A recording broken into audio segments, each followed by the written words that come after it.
l'intention de faire du sensationnel.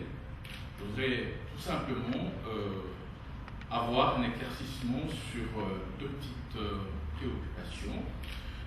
La première, c'est par rapport aux informations que j'ai eues, des informations qui circulent non seulement ici à Paris, mais à travers le monde, selon lesquelles vous dirigeriez l'ambassade de France, de la RDC en France, d'une main de fer, selon ces informations. Ce serait la terreur, me semble-t-il, ici à l'ambassade. Vous auriez carrément tabassé un de vos collaborateurs, et en pleine réunion, vous auriez exhibé une arme pour menacer tous ceux qui divulgueraient des informations sur l'ambassade. Il me semblerait que la menace ferait partie de vos méthodes, selon ces informations, qui ne viennent pas de moi, mais qui circulent un peu partout. Nous avons Internet, nous avons plusieurs sources d'informations. Donc je souhaiterais que vous éclairiez ma lanterne par rapport à ces éléments, justement concernant ce que je pourrais appeler ma première préoccupation. La deuxième question, qui est la dernière jusque-là, c'est de savoir le motif du licenciement de certains de nos compatriotes qui travaillent ici, ou qui travaillaient ici à l'ambassade depuis 10, 15, 30 ans, mais qui ont été remerciés d'une manière, j'allais dire un peu cavalière, mais je ne me le permettrai pas. Je souhaiterais quand même, monsieur l'ambassadeur, que vous puissiez nous en dire un mot quand même par rapport à ce licenciement. Merci, monsieur l'ambassadeur. Écoutez, je vais vous dire sans embâche, de la façon la plus claire, la plus nette, tout ce que vous voulez savoir sur ces deux questions que vous venez d'évoquer. Premièrement, vous savez, je vais vous dire une chose. Lorsque vous réformez l'adhésion générale, vous ne devez pas escompter là-dessus. Vous savez pourquoi? Tout simplement parce que vous vous attaquez aux privilèges. Et un homme ne perd pas ses privilèges comme ça. En étant là, il accepte. Même quand il sait que c'est dans l'illégalité qu'il est en train de le faire. Alors, terreur ou rigueur, il faut faire la part des choses et ne pas confondre. Moi, je suis arrivé au mois de mars 2009. J'ai hérité d'une ambassade où il n'y avait pas d'ambassadeur. Vous savez que nous arrivions au sortir du 1+4, le partage de pouvoir vertical avait fait en sorte que Paris était une ambassade MLC. Eh bien, les gens avaient leurs habitudes. Les fonctionnaires de l'ambassade arrivaient à 11h. 11h, 11h30 au travail. Ils en repartaient peut-être à 14h, mais ils n'étaient même pas à l'intérieur de l'immeuble, dans leur bureau. Ils étaient dehors, en train de faire quoi? Traficoter. C'est la vérité. C'est la vérité.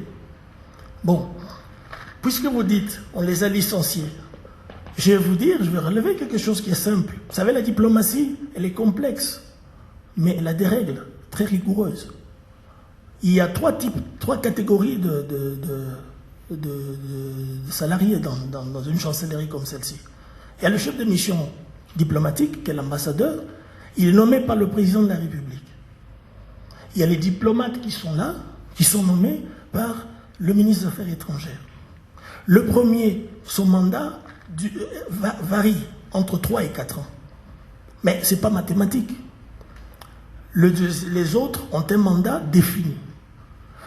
Il peut se passer que demain, qu'il plaise au président de la République de dire « je mets fin à la mission de Mira ». Rappelez-moi Mira Kinshasa. Je plie bagage, je pars. Il y a une troisième catégorie du personnel. Ce sont les locaux. Et ces locaux relèvent de l'autorité de l'ambassadeur. C'est l'ambassadeur qui les engage. Et il les engage en conformité avec le délai de son mandat, c'est-à-dire 3 ou 4 ans. Mais il ne peut pas leur donner un contrat de 3 ans. C'est donc un contrat renouvelable tous les ans. Il n'y a pas de contrat à durée indéterminée dans une ambassade lorsque vous êtes employé local. Et lorsque vous me dites que j'ai viré, pour reprendre les termes, virer les gens qui ont fait 10, 15, 30 ans dans une ambassade, c'est quoi? C'est quoi? C'est une dynastie. on sclérose comme ça le fonctionnement administratif d'une ambassade. Quelqu'un qui a 30 ans, il est devenu improductif. Tout ce qu'il sait faire, c'est mettre une chancellerie parallèle pour délivrer des passeports. Je viens, vous me dites, je vais le garder au nom de 30 ans. Je le mets dehors. Et je l'ai fait. Je l'ai fait et je suis convaincu. Je l'ai fait avec la conviction que l'avenir va me donner raison. Lorsque vous réformez, il ne faut pas attendre que qu'on vous applaudisse. Vous n'êtes pas content d'être dans ces lieux aujourd'hui comme ça? Pourquoi ils n'ont pas pu le faire? Vous n'avez pas... Pourquoi quand il y a des bonnes choses qui sont faites, vous ne le soulignez pas? Vous ne m'avez pas dit que la résidence de l'ambassadeur à l'arrière est en train, presque achevée, est en train d'être réfectionnée. Ça ne saute pas à vos yeux. Et les gens là qui vous viennent vous raconter, ils ne peuvent pas souligner ça, que cet ambassadeur-là a mis de l'ordre, qu'il a changé. Moi, je ne suis pas terroriste, je suis rigoureux. J'ai demandé à mes collaborateurs d'être à l'heure, c'est-à-dire à 8h30 et d'en repartir à 16h30. Nous travaillons sur les horaires du Quai d'Orsay. J'ai demandé à mes compatriotes de respecter le principe de subsidiarité, de ne pas faire ce que l'échelon supérieur doit faire, et vice-versa. J'ai demandé à mes collaborateurs de ne pas empiéter dans la parcelle de responsabilité des autres, que chacun reste dans... Et ça marche. Ils arrivent à 8h30 aujourd'hui, ils en repartent à 16h30, et les Congolais sont là, ils sont contents. Et je ne vois pas pourquoi est-ce que... bon, j'ai menacé quelqu'un des armes, avec une arme. Je vais vous dire, pour ceux qui me connaissent, depuis l'âge de 18 ans, j'ai été un chevalier de la mitraillette. Très jeune. J'ai respiré une disponibilité permanente en matière de défense opérationnelle du territoire, pour la patrie, pour le Congo.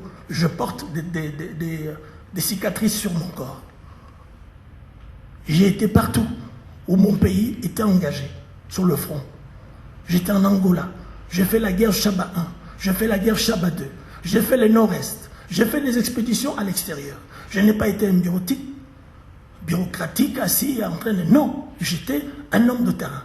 Et je suis spécialiste, et j'étais spécialiste, parce que maintenant c'est plus mon métier. J'étais spécialiste de l'artillerie sol-sol classique. C'est l'arme savante de l'armée. Donc, mais jamais, dans toutes ces campagnes que j'ai faites, je suis détenteur d'une médaille Croix de la valeur militaire française avec étoile en argent. Elle m'a été décernée par le président Valéry Giscard d'Estaing lorsque la Légion étrangère a sauté sur Kolwezi. Jamais je n'ai levé le canon sur le front de quelqu'un. Jamais. J'ai toujours fait mon travail de cette façon-là. Alors, vous savez, ces voix discordantes qui découvrent l'erreur partout, qui sont en fait les adeptes de la règle à calcul, à l'esprit besogneux, qui visent quelque chose, moi je dis ce sont des voix discordantes, elles sont inévitables et nous faisons avec. Je n'ai pas chassé quelqu'un ici au moment, je peux les prendre ceux qui sont restés à témoin, je leur dis, je ne suis venu pour chasser personne, mais je voudrais bien que chacun soit à sa place et que l'image de l'ambassade change.